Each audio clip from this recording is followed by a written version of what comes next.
Jean from Happy Indulgence, and Happy New Year everyone!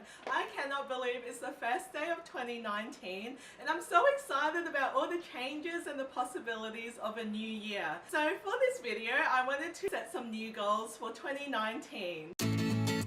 2018 was a super awesome year.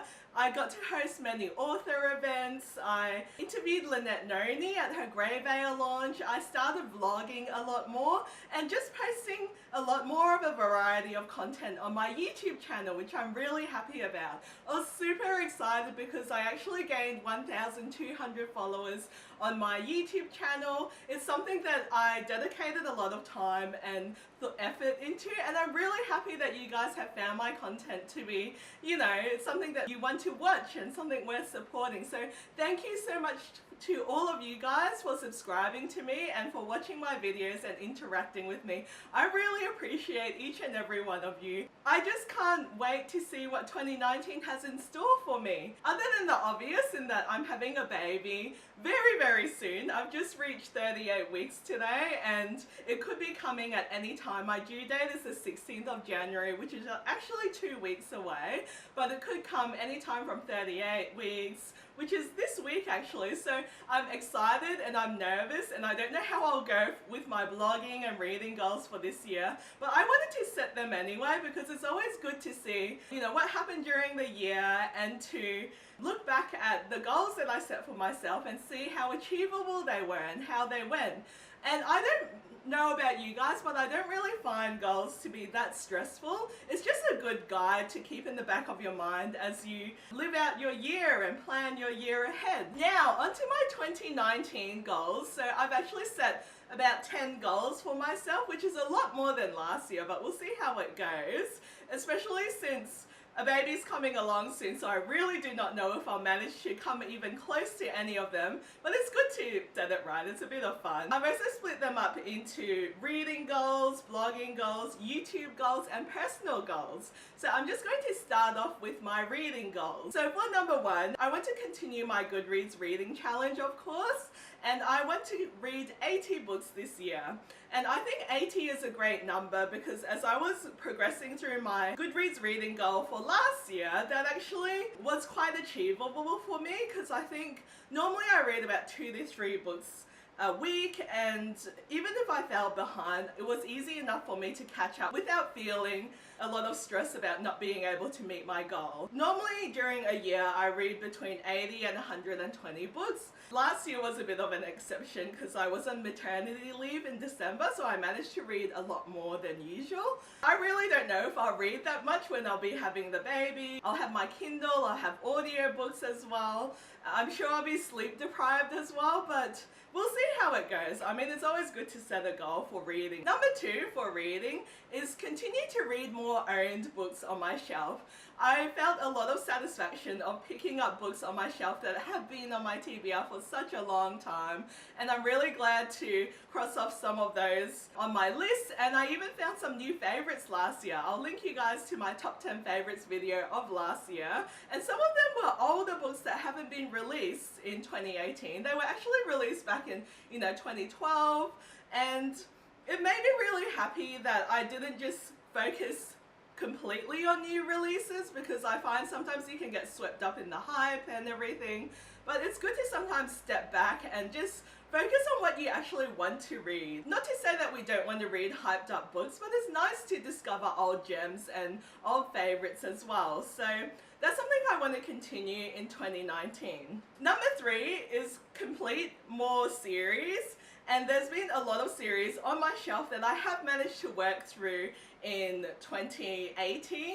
That included the Grisha trilogy, the Raven Cycle as well, which I have one more book to go. But I want to finish a bit more series that I've been hoarding on my shelves for a long time.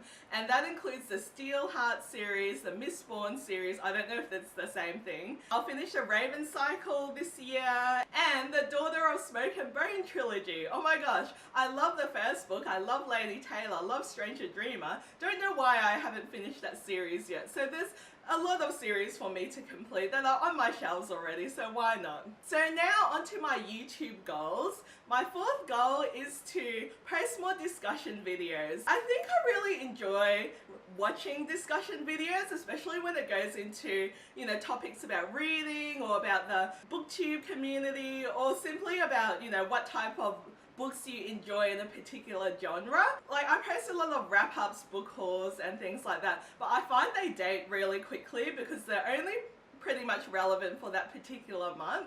So I do want to post more thoughtful discussion videos because sometimes I do have a lot of thoughts about YouTube and about books and reading and reviewing in general, and I really enjoyed posting them. So one of the ones I posted was how to start a book blog and tips and advice on book blogging, which I find was really useful, and I think I can definitely come up with a lot more topics to post about and to talk about on YouTube. Number 5 is a bit of a challenge because I'm sure this is going to be hard next year, especially with a newborn, and that is continue to post on YouTube 1 to 2 times a week, which is what I usually do, and I find it achievable because I tend to pre-film a lot of my videos in advance, and then the rest of the time is spent editing them, obviously promoting them through my social media channels. So far I have filmed a lot of videos in advance only because I know it's going to get really busy really fast and I won't have time at all to film.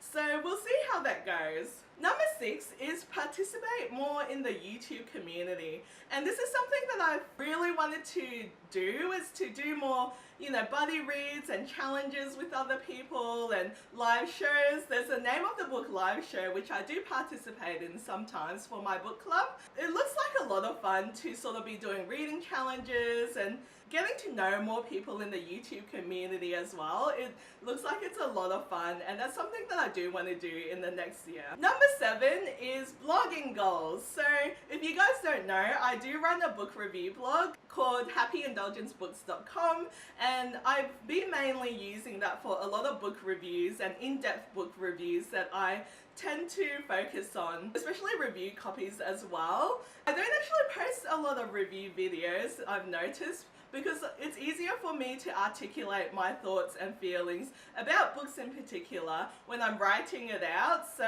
make sure to check out my blog link down below if you guys are interested. To my goal, which is number 7, and that is to post more variety of content on my blog.